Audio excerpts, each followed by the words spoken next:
So I'm delightful, the announcement that we're being recorded. Excellent. I am delighted to introduce tonight's speaker, Dr. Lindsay Hunter, a lecturer at the Centre for History. I was looking up today that Lindsay has been with us since 2013. How has that happened? How has time flown by so quickly? But it's excellent to have Lindsay here this evening talking about her research. Lindsay is an expert in medieval legal history with a particular focus on landholding on the Anglo-Scottish border between the 11th and 13th centuries. Tonight's talk, though, is something a little different, shall we say. Lindsay is branching out into the field of medievalism, looking at how the medieval world is later represented, how tales and folklore then take material from the medieval period and present them to subsequent generations. So we're really looking forward to tonight's talk by Dr. Hunter, which is entitled History and Folklore, the Many Afterlives of Finella, Lady of the Mearns. So over to you, Lindsay. Thanks. Thank you very much for that lovely introduction, and thank you everyone for coming along. What I will promise you tonight is 3 of the weirdest ways that Finella appears post-medieval that I have encountered so far, but I am on a Finella hunt. So if you've encountered Finella in anything, I would be delighted to hear about it. So please send any examples my way, and I'll maybe give you a hint of some of the weird and wonderful range of things I've also encountered in the end, but haven't quite managed to explore yet. And I do have to give the COVID caveat, I'm afraid. There's stuff locked up in archives I just cannot get to at the moment, so there are a few question marks to be determined. But I hope you'll bear with me for that, because it is beyond my control. Anyway, and I hope the weirdness of the examples will help compensate for any gaps. So it is new. It is a new direction, as Dr. Macpherson mentioned. So critique, comments, suggestions are all gratefully received. Do please get in touch. If it's something that interests you, I'd be delighted to talk about it with you. So I'll just put up a wee PowerPoint, and on this PowerPoint I'm going to give you some of my more exciting examples, so that you can read along. And how do I make the slide? There we go. From the beginning. Right, very boring title slide. So let's just zoom straight into something that's a bit prettier. And I thought I would give you a couple of minutes of introduction and context while you looked at something beautiful. What attracted me to this topic is that it's local. The local and the medieval history of the Mearns is almost non-existent in many ways, because of the lack of care in the 19th century to preserve what did survive, because of the confluence of disaster and destruction, and so on too. But here we've got something just down the road from me. We've got a story set in the Mearns, and it's quite a famous one in some ways. I'd be interested to know which ones amongst the audience have actually heard it or not, because I don't know how universally far it has spread. But anyway, in this part of the world, there's a good chance you'll have heard of it. And so here, if I can show you, just between St Cyrus and John Savin on the coast here is the railway bridge that you see on the right. The railway bridge is right here, where the water comes through, and this is called Den Finella. And I'd like to thank Andy Shanks, a local resident, for giving me this beautiful photo and allowing me to use it today. Just on the map there in the top left corner, you can see Fetter Cairn, a tremendously important place in the medieval period in the administration of the Mearns. Very few remnants left of the medieval past, as it were. But Finella's castle is just southwest of Fetter Cairn. I'll show you a photo of it right at the end to make sure you keep listening all the way to the end. I'll show you a picture of what remains. But have your tissues ready, because it's a heartbreaker. So in this part of the world, we have a lovely story based on a 10th century woman, Finella. And she's called in many times, in some sources lady, some sources she's called queen. But what we know of her is fairly limited, except that she was thought to be the daughter of the mormaer of Angus, well, she's listed in the King's List in this fashion, and so this role likely gives her ancestral links to Pictish nobility. She's married to the sheriff of the Mearns, the mormaer of the Mearns, so she is thought to be very powerful from history, ancestry, and in the present administrative way. And her story is tragic. Her only son is killed. Some stories say that this is neglect, that this is an accident. Some accounts of this talk about it involving poison. One account talks about her son being killed by the king because he was a bit of a ne'er-do-well. He was not behaving well, and he refused the king's summons to go and atone for his sins and disrespecting the king. So there's lots of variations to most of the key aspects of this story, but the gist of it is a grieving mother seeks vengeance against the king for the loss of her only son, and by various means she kills him.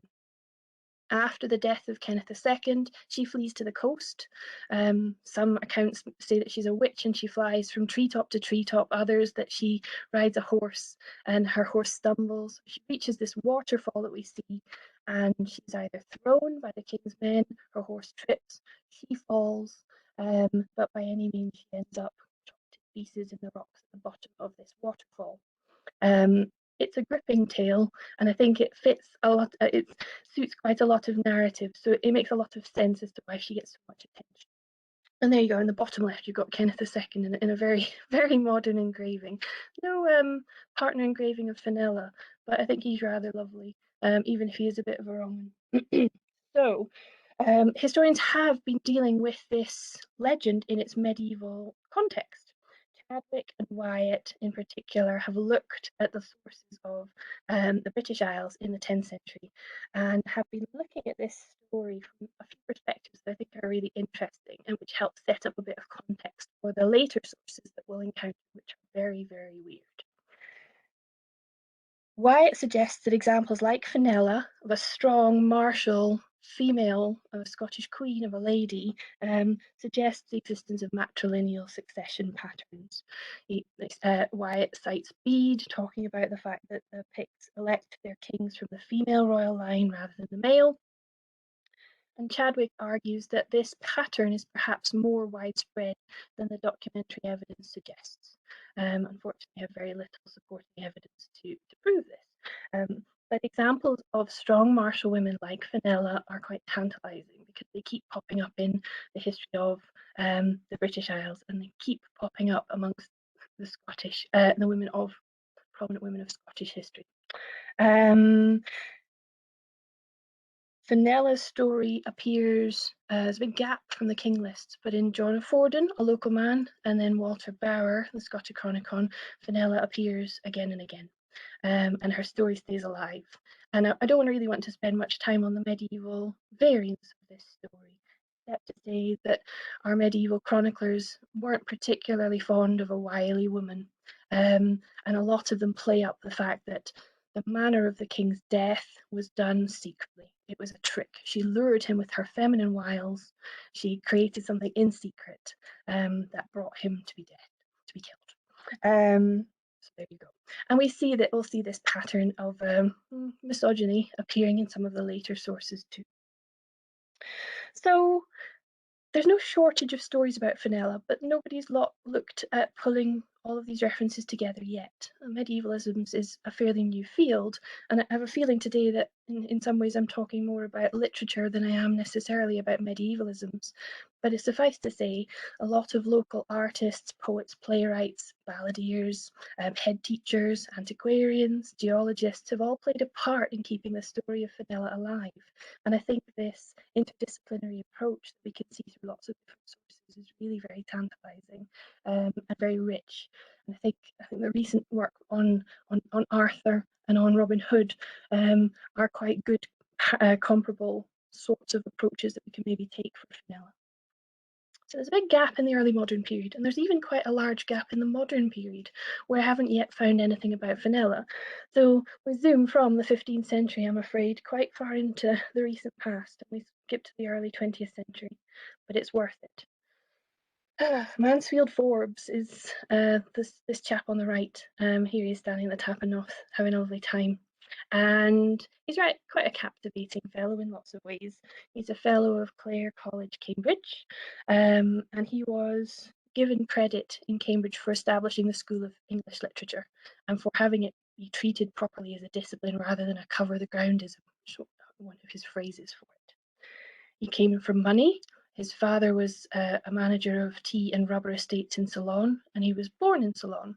He comes back to boarding school and goes through a fairly normal empire-esque upbringing with holidays in Ceylon. But he's also a Forbes, and if you're from this part of the world, the Forbes name is quite prominent. And he holidays in Scotland with all his great aunts and uncles. And he spends his boarding school holidays tramping around the Scottish Highlands. And it's here that he encounters a love of ancestry and history. So while he is reforming how English literature is studied in Cambridge, he's spending his holidays also dabbling in as many disciplines as possible. It's not uncommon, really. There's quite a lot of examples of early people with an interest in history and in medieval topics, also being experts in geology and so on, and taking quite a broad scope approach to lots of different disciplines. I really like Mansfield Forbes. He didn't publish a lot. His first paper was on castles, the castles that he loved, and he wrote a 2-volume history of Clare College. He spent much more of his energy devoted to the project you can see on the left here, and this is his house. With the money from his family, I mean, I have to say, he's not necessarily the most the most approachable character in some ways, because I don't think a lot of us can aspire to understanding having the amount of capital that he has accessible to him. But what he does is he undertakes a lease for a crumbling Victorian house called Yew Manor, and he transforms it. He calls it Finella. Why does he do this? Because he spent his childhood, his adolescence, his early years holidaying in these castles that really sparked his imagination. And he's particularly fond of Finella, and that choice is really very interesting indeed. Yew Manor becomes Finella, and he decks it out in modernist style. This is happening at the very end of the 1920s. Over a period of 7 years, he unfortunately dies quite young in 1936. But in the 7 years that this building is being constructed, he turns it into a romantic bohemian salon. Some similarities with with Strawberry Hill and so on in earlier times, but he wants this to be a paradise. Now, the person who helps him achieve this is an Australian architect who is doing his doctoral studies in Cambridge, Raymond McGrath. Together, they have a ball, and the walls are covered in silver foil, silver wallpaper. Everything's painted in turquoises and shades of watery blues and greens. He has you can see in the image there through the window, the waterfall behind glass, not big enough for anyone to climb into, unfortunately. And this was a bit of a party house. Where he took in penniless students, and he hosted fantastic parties and distributed lots of cigarettes and alcohol. Had a really, really good time. Perhaps that's why he didn't publish anything. He also very prominently using glass and mirrored glass in the construction of the interiors.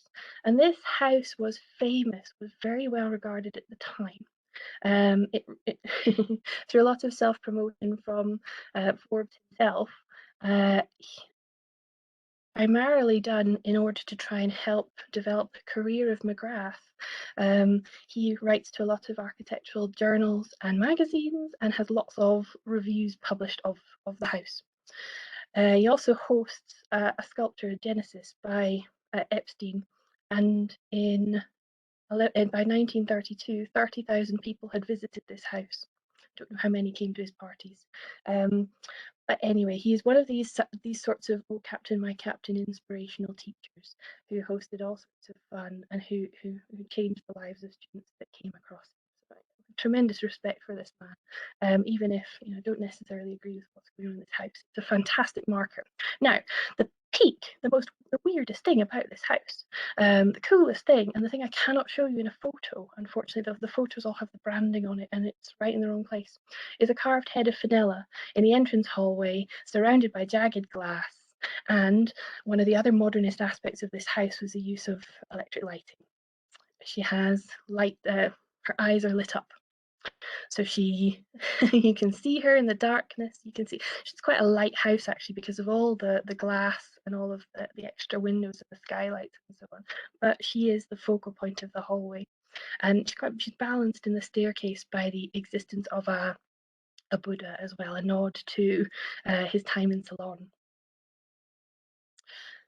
So why Finella? Why did he spend so much time with this? We know what his background is. We know what he loved doing and what inspired him. And we know that he felt this personal connection to a specific person in the historic past. His biographer omits this entirely, but Forbes was gay, and this house is described as a closet within a closet. The use of a queen in a house on Queen's Road is very likely a beacon, a coded symbol that makes it very clear that this is his emblem. It's not something I've seen written about a lot in medievalisms yet, and it's not something I necessarily feel as though I should be the one to write more about.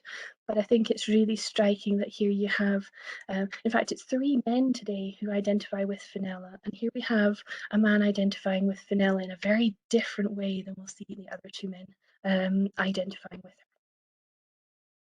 This is just a lovely. This is one thing I think really helps to demonstrate his flair and his love for his subject, for his, his totemic chosen heroine. And this is a quote about the house that he is supposed to have helped prompt the editor to write. So this should be taken as tongue in cheek. If without being taken as tongue in cheek, it's very, very arrogant. I think it's really rather lovely. And just as part of the just to highlight in this quote, because I won't read the whole thing out, but I like this idea of pulling together different parts of a medieval or a faux medieval past, Lady Macbeth and St. Bridget. Pulling these 2 together, it is a very interesting choice, and we'll see this mirrored in the next source I'll talk about. But just before we move on, one thing about Finella House now is that a lot of the glass had to be taken out to keep people in safe during the Blitz. But the glass was very much something that made it so prominent, and it's quite a bloodthirsty choice in some ways because it's recalling the manner of her death. But here's a nursery rhyme, allegedly, written by Forbes's pal. Finella jumped into a fountain of glass. All the jaggedy edges like cactus hedges dissected Finella, alas. But it does have the glee of nursery rhymes, doesn't it? And that visceral sort of violence put in a playful tone. So there we go. There's 1. 2. This is the Radio Times schedule for 1936. This is the year of Forbes's death. I wonder if there might be a connection. Maybe Robert Bain perhaps went to this exhibition or heard of it. But what do we know? Robert Bain is not a well-known character either. This is the Radio Times transcription. The text on the right is what is in the Radio Times blurb there for people listening to the play.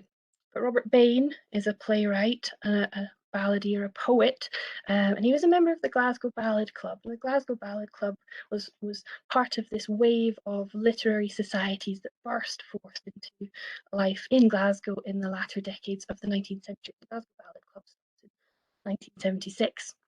Robert Bain's working into the 20th century. And this is 1936 when this is broadcast. It's his 2nd play. He's written a few plays and he's written lots of poems, and this is his 2nd one on a medieval topic. I think it's really very interesting that his most famous plays are about medieval topics. And I wanted to show you a few of the bits and bobs that he talks about in this because I think it's really quite sweet. We don't know this link, and I don't know if he's a Glaswegian. His correspondence is locked up in Glasgow University, and people out there might know better than I who I am, but he's well connected and prolific and quite influential. I wanted to show you a little bit about the discourse, and he focuses the story very quickly into the end part of Finella's life. We don't get the backstory about her. The play opens by the character Leonardo, a Genoese metal artificer who's walking through Scotland, through through the Mearns in the dark and in the rain. Just as we started our chat today talking about the weather, our play is similarly doing that stereotypical thing of only talking about the weather. And we have a fish out of water scenario. And he's very, very bewildered by what he sees, and he's very uncomfortable with Scotland as a concept. But here he's been rescued by Peggy, by Neil, a monk, because Peggy is Neil the monk's servant, and they're trying to fill him in a bit about what's going on in Scotland and who Finella is. And I really rather love this quote, because it lines up with the scholarship that is being written about succession patterns. How does a woman know anything? She just knows, while a man has to learn, and that's how he gets his patience. I didn't know she was a queen. Maybe no, but that's what we name her hereabouts. She's a great lady, but likes to get her own way. Is that unusual for a woman hereabouts? No, but her way is not the common way. She's described at the end there, a temper that flees up like burning straw, it goes down as quick, and a foot like a cat. The cat motif reappears for Finella as a metaphor for the wiliness of women, but in a less direct and critical way. Quite a big scene here, but I just wanted to point out there are some moments in this play that they're distinctly distilling aspects of Scottish history. So on the left, poor Leonardo, halfway down, Lord, what a desolate sea. No gentleman can look on it without some restless desire to sail beyond. Scotland is empty. This part of the world is remote and barren and harsh and hostile. It talks about proximity to the Danes. That's all we do. Scotland, in this part of Scotland, is oriented only towards the Danes. And this is a problem. That emptiness means safety, so they thank Kenneth, grudgingly maybe, for he's a different blood. And at the top right here, he is a Scot and we are the elder Gaels. So there's this lovely idea of conflict within Scotland. A heritage that's not really accurate, it's very classical and romanticised. But here we have in the early part of the play this conflict between us in the locality and the national agenda. And this comes to a head with the death of poor Finella's son. Just did a wee bit more here. We've got a sign here at the top left that things are going to kick off. I couldn't resist putting this page in just because it recalls the cat, and I think that detail is really rather lovely. But here we go. It's the Earl of Murray waits at my signal in the north to lead 5,000 men across the mount down to the Tay. So people committing treachery against the king shouldn't really be surprised that it's not going to end well. But it's a very Macbeth-esque story here about intrigue and plotting, and she's not an ambitious woman until she's scorned, she's trouble, but it's not until her son is gone that she really changes her focus and seeks to take Kenneth down.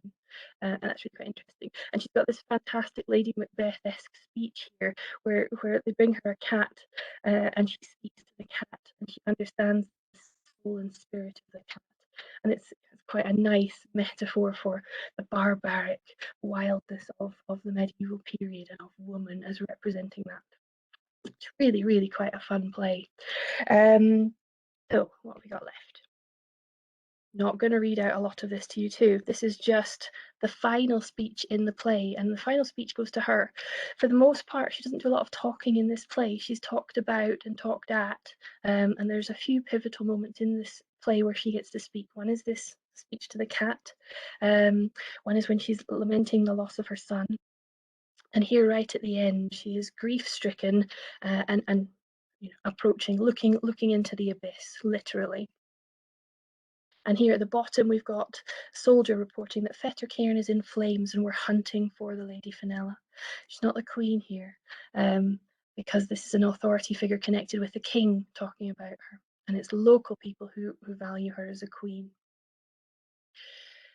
And the last page is very sad. She plunges to her doom, kind of fugitive-esque style, if you're old enough to remember that film, or if you've seen it on catch up somewhere. And it's really, really a lovely dramatic ending. So there we go. Number 3, the Scott and Vanella is by far the weirdest text that I've encountered so far, and I'm aware this is recorded, and I would very much love to know who Pat Bowman was, and if anyone has any connections with this text, because it is such a curious and strange thing. Now, I wanted to just read out a little bit from the book jacket in case you can't read the text there, because the book jacket blurb is deeply illuminating. Now, this text was published in 1951, reprinted twice.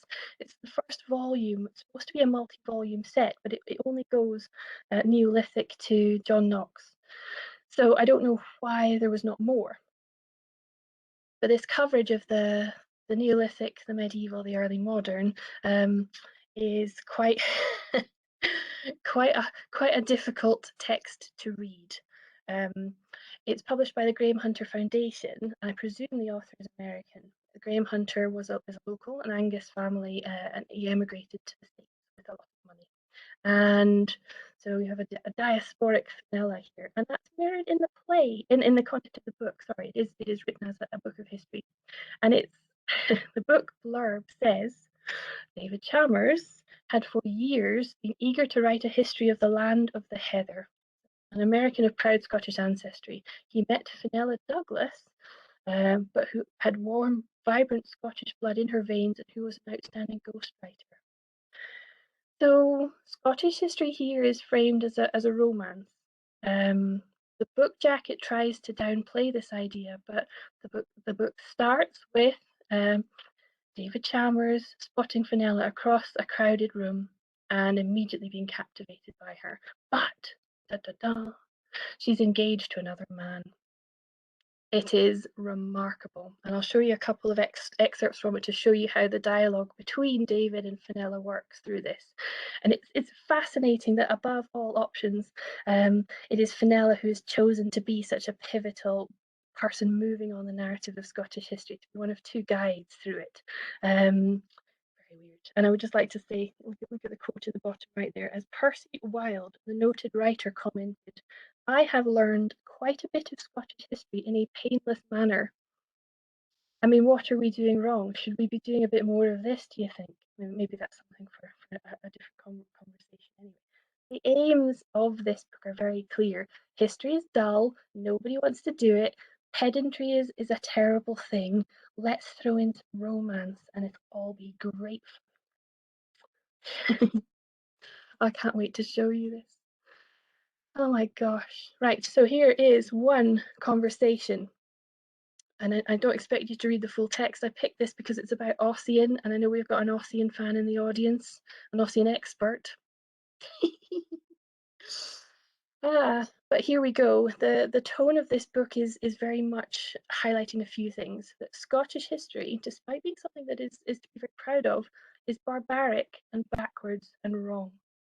There is some culture, but most culture is a perversion.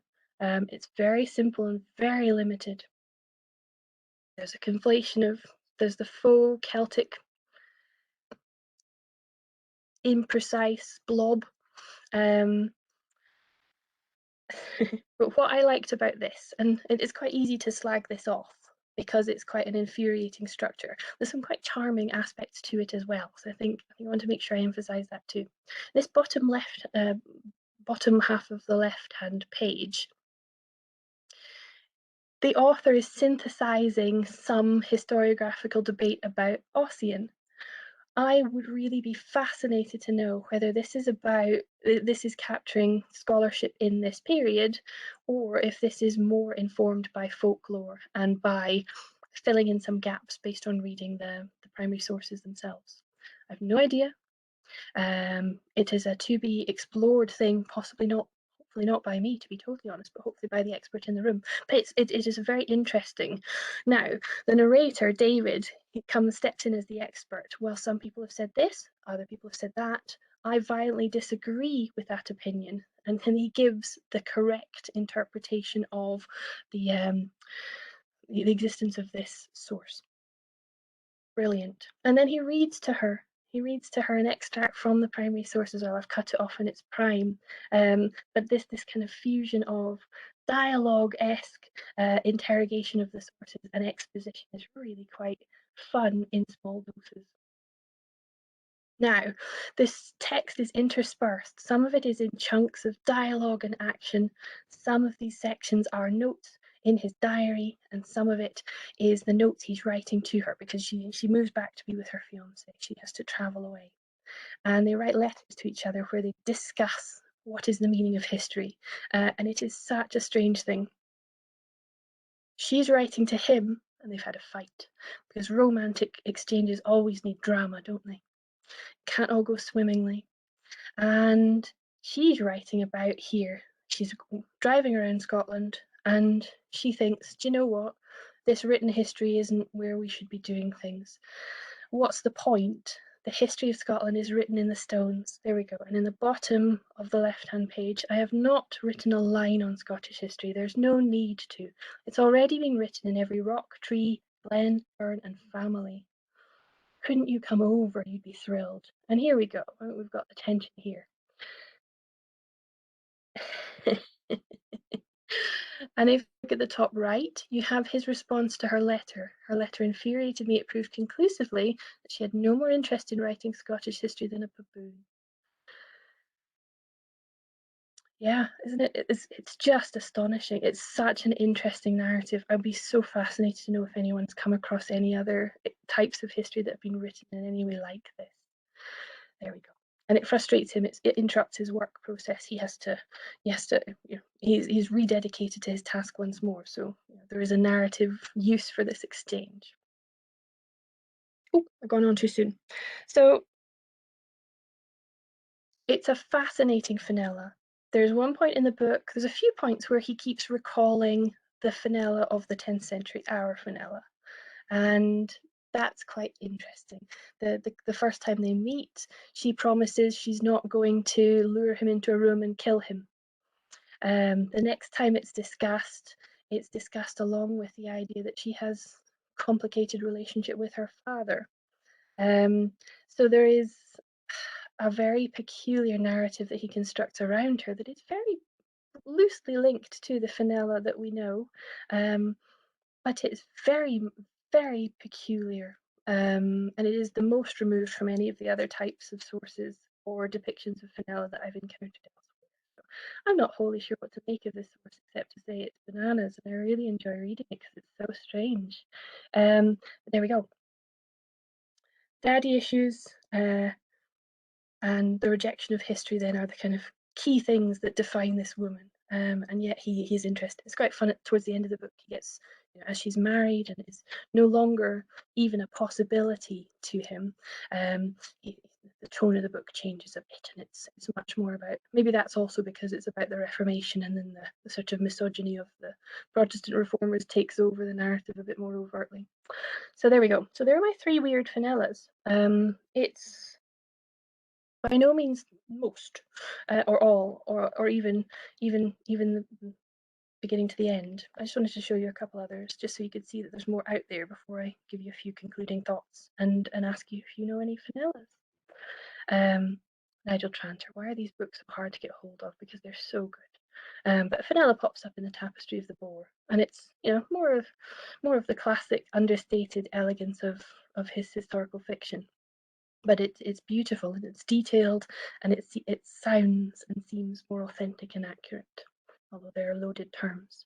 The making of the unmaking of Ellie Rook on the left. Sandra Ireland is a local a writer who moved to settle in the area, and Ellie Rook is recalled to the waterfall. She connects with this place as the death place of Finella because it's the place where her own mother in the story dies.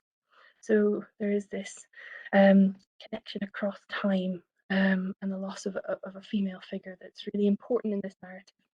a local artist who did a beautiful exhibition, and here we've got Finella's cat in the middle, which is my favourite.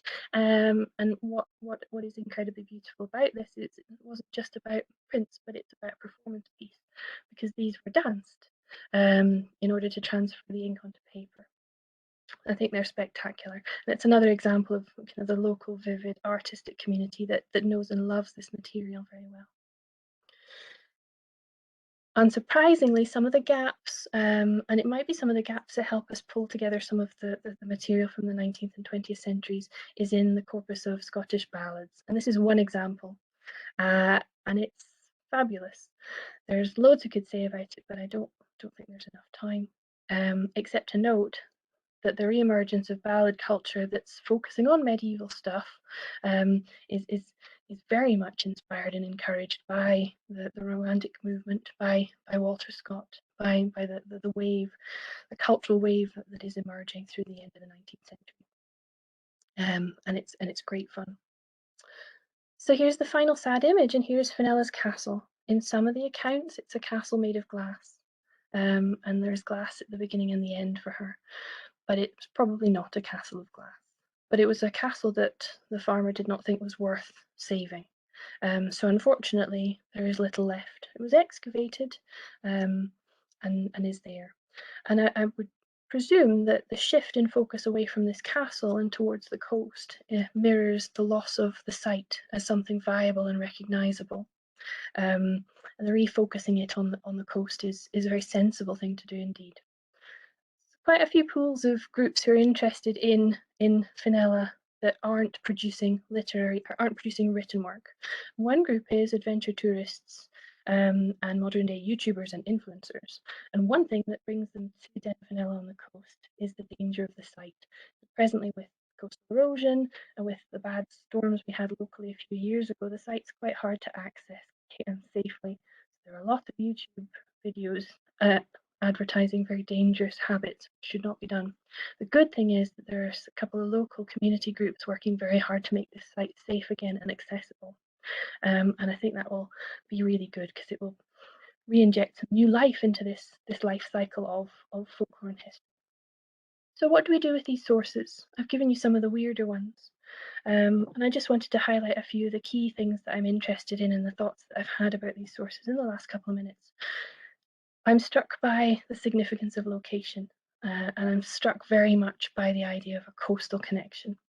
And I started this talk telling you about lamenting the fact that I was bereft by the absence of viable connections, visible connections to a medieval past in the place where I grew up.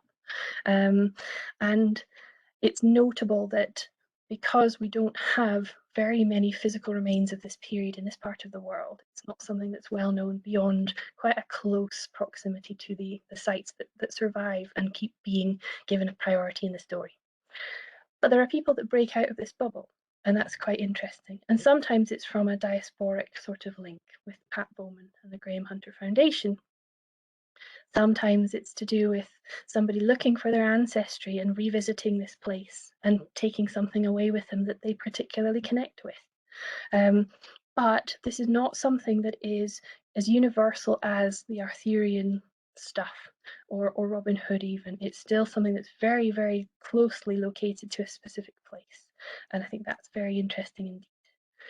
I love the fact that it's something that has drawn so much attention from so many different types of creatives, and it's still doing that. And I think it's doing that to a greater extent than we see in other medieval figures. And I think that's very, very interesting indeed.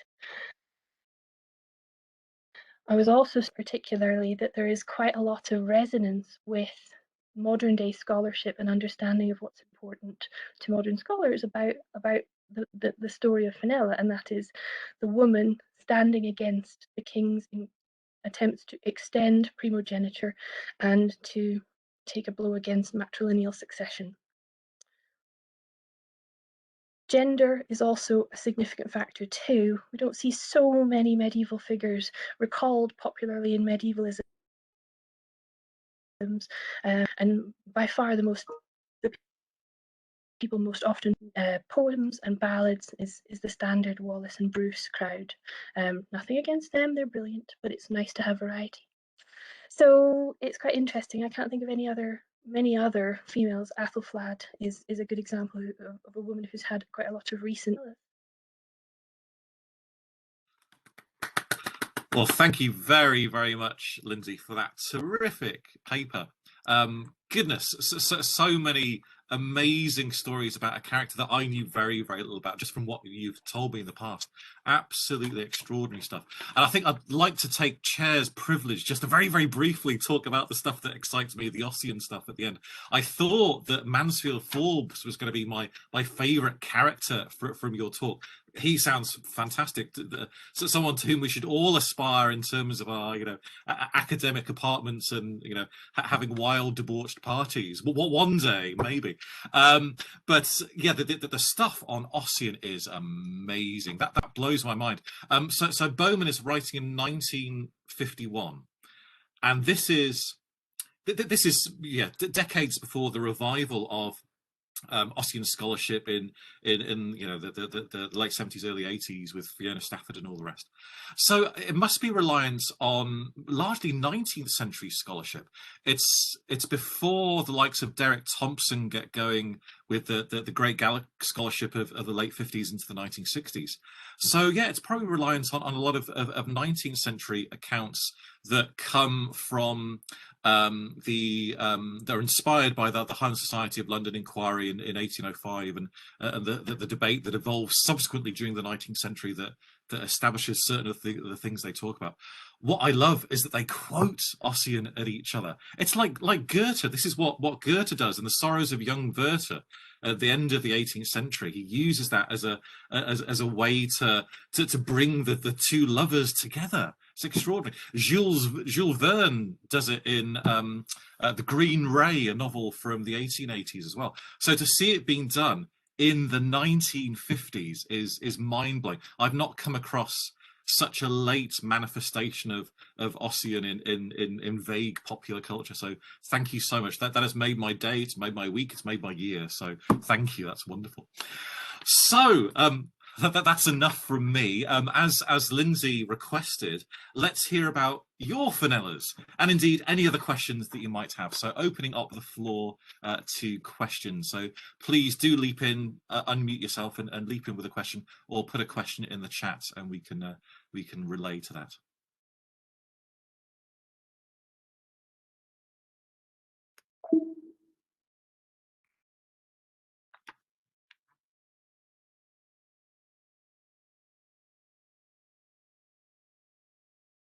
And if I come in, Jim? Go for it.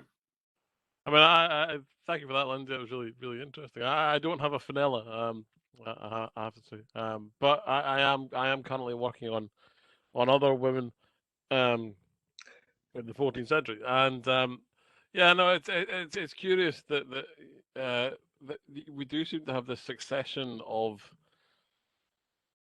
kind of prominent women. I mean, the 14th century seems to have, or the Wars of Independence seem to have a succession. Obviously, Elizabeth has written about this already. But yeah, it's just that idea of a kind of prominent woman and one linked very deliberately to a place, to one location, and that's their entire history. If that's all you look at, and for all that.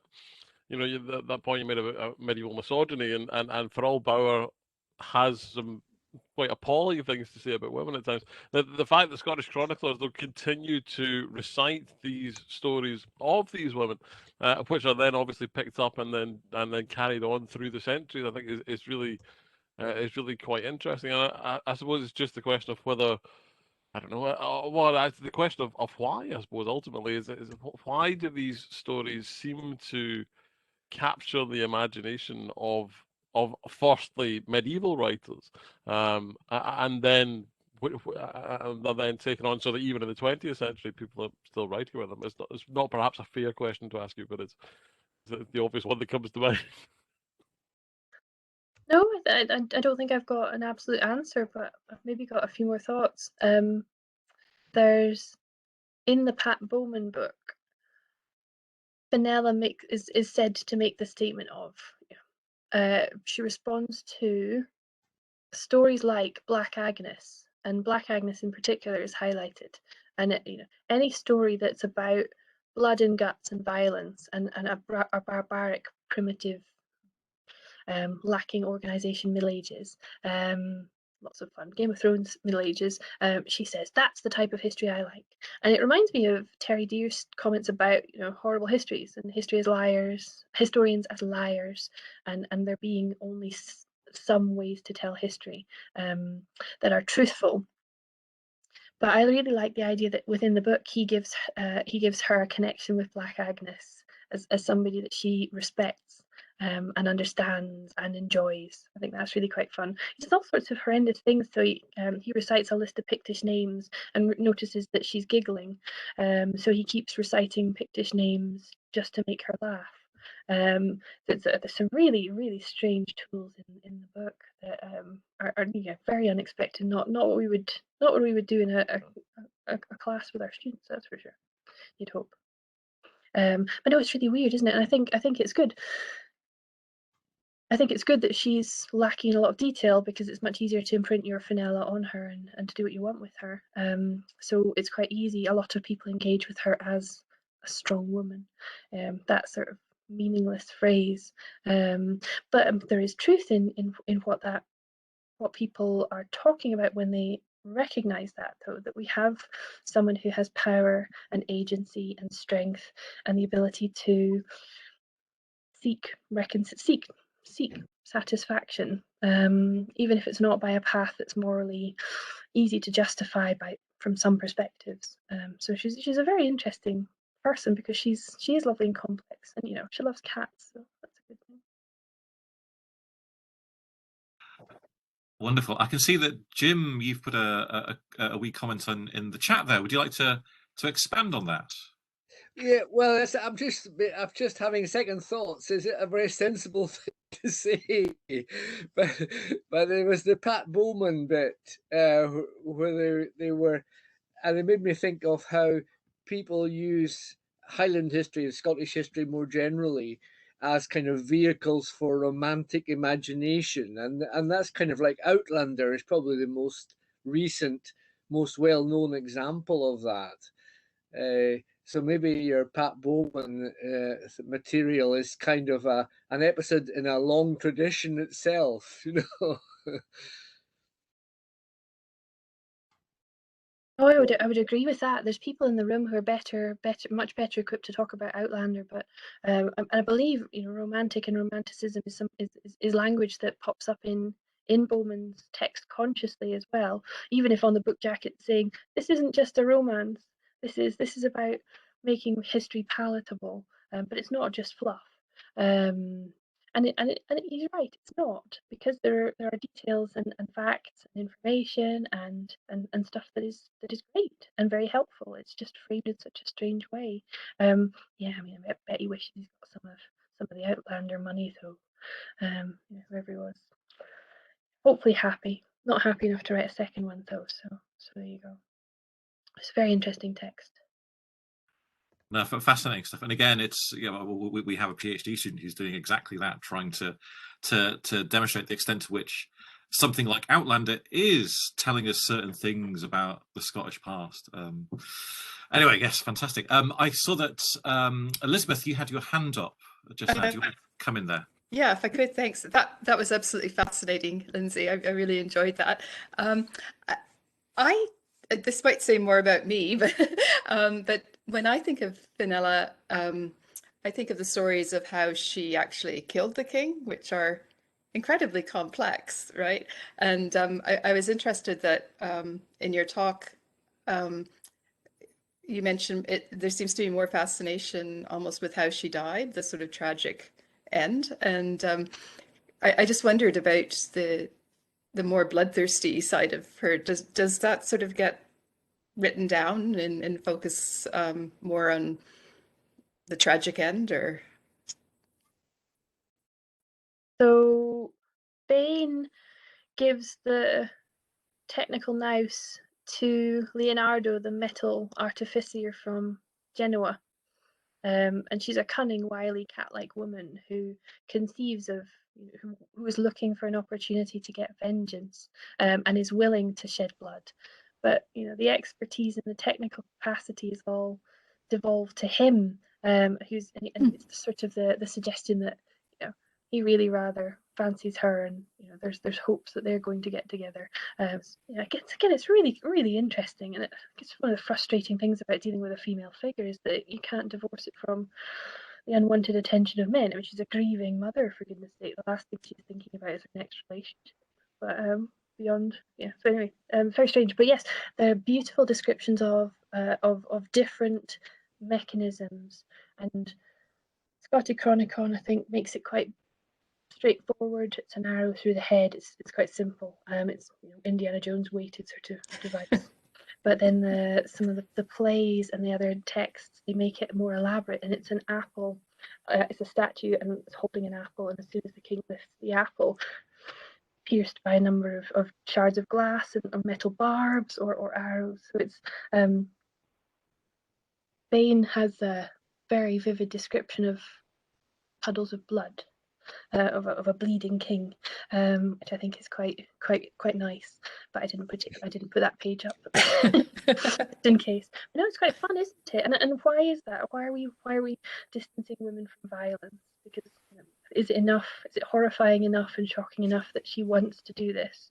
Because avenging the loss of a child is one of the things that women are universally allowed to do without being told off. And I think the grieving speech he gives at the end of the play is to convince the audience that she's really a nice person. This was a good thing. She did this all out of maternal love, and that's the role that's most important in her life. It's not lady or queen or wife. It's mother. And I think that's really quite interesting. And the play is very much focused on place, because it starts the play talking about how she saved her son from drowning as a child in this pool, and it's there that she meets her messy end. That's really interesting. Yeah, that sort of comes full circle. Yeah. Thank you. Oh, thank you. And I don't know if there's any other Indiana Jones-esque sort of devices like this in history. I mean, when we talk about figures, do these sorts of encounters happen in a world other than in Indiana Jones? Because I'm not sure I've come across many encounters where you have luring into traps and so on, maybe a little bit in some of the Robin Hood films, luring people into ambushes in the forest, but nothing like this. And it happens in a domestic setting as well. She lures him into the castle, she lures him into a castle, some say it's hers, some say it's someone else's, and she lures him private room where this is done so that she can separate him from his guards. So I mean the use of space is very careful in a lot of these recounting of the story, but I'm just wondering if there's any other elaborate means of death like this. It's much easier to just stab him or poison him. Yeah, I suppose Black Agnes has that sort of domestic aspects of things too, but it's used in a very different way. Finella's the only one I can think of who, does. She deliberately lures him in. Yeah. Great. Thanks. Fabulous. And we've got some lovely comments in the chat there. Helen commenting on the ability to fly and the magicalness of all that, and Charlie making a comparison to Neil Gaiman, which is lovely. And as Ewan says, we all love a complex queen. That's fabulous. I see with Norman's comment there, you say that it's quite like Josephine Tay's approach to some of these things. Would you like to ask a wee bit more about that, Norman? Yeah, sure. Josephine Tay, her real name was Elizabeth McIntosh, and she was the daughter of an Inverness grocer who left Inverness, went off to England, trained as a gymnast, I think, or a gym teacher, and then when her dad, she had to come back to Inverness to look after her father after her mother died.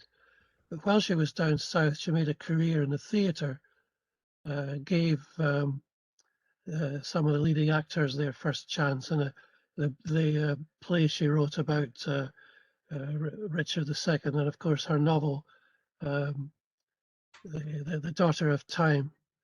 Truth is the Daughter of Time, where she takes on the story about the princes in the tower and whether Richard really done it or not. And she has some very trenchant things to say about how historians go about their trade.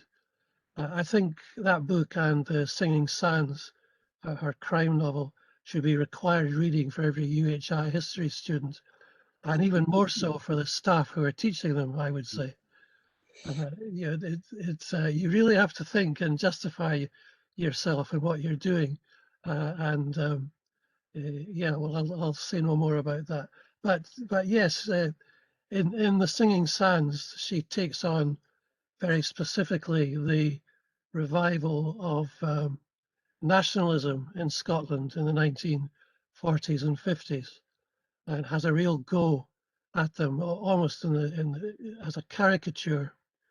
And she's really probing into the images that we create about Scottish history.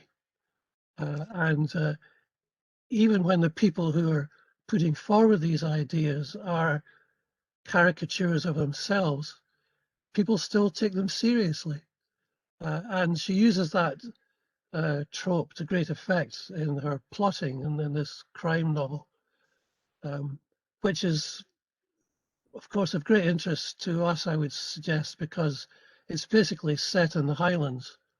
It starts off with the the London sleeper arriving in Inverness, and the protagonist is picked up and taken to visit his cousin in the wilds of Wester Ross somewhere. And it's a tremendous book. They both are. But I just think that listening to Lindsay's talk, there's a kind of underlying theme of irreverence in all this, which I find very attractive. So thank you. Well, thank you very much. I haven't read Josephine Tay for a few years, and I hope to come back in the summer to really enjoy some of those texts. Now that it's something I'm trying to research a bit more as well, and it is fun. I like Finella because she's got an anti-national narrative, and I presume this is partly why she's not broken beyond the region much. But she's not broken through within the region a lot either. I did find some Dundee High School journals, I forget what you call it, annuals, where they were counting the story from time to time. It's popping up visits by balladeers and poets, which I think is quite interesting as well. It's been pulled down to Dundee rather than be pulled up and west. Wonderful. Josephine Tay's novels are magnificent. I've not read The Singing Sands, so I must get to that. Thanks, Norman. But The Daughter of Time, you're absolutely right. We really should do something with it in our undergraduate program. Maybe next year on Historians in History, we'll have a look at it. Excellent. So I think we've got time for one more question. If anyone would like to leap in, please do so now.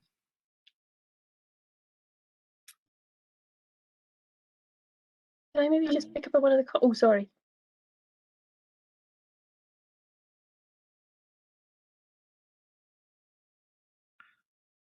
Sorry, was there someone coming in there? I didn't quite catch that.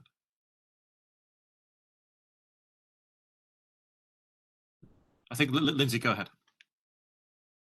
Sorry, it might be an echo for me. I just wanted to pick up on Helen's comment about the fae, the supernatural, and that's something that's fallen out of the story, and it's quite interesting that it has. It's particularly associated with the earlier retellings of it, that she flies from treetop to treetop, that she can control the elements and so on, that she has a special understanding of the place and of beasts and so on. And there's remnants of it, the allusion to the cats and understanding the nature of the cat, but it's not explicit or dominant. And I think the fact that the witch supernatural stuff drops out of it is really quite interesting indeed. I don't know why that's the case either. Wonderful, thank you. Any final questions? Anything else for Lindsay?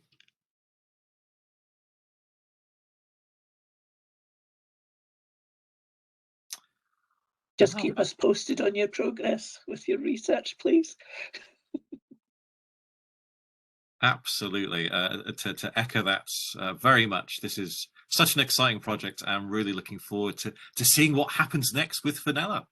The only thing that remains to say is to say thank you once again to Lindsay for a terrific paper.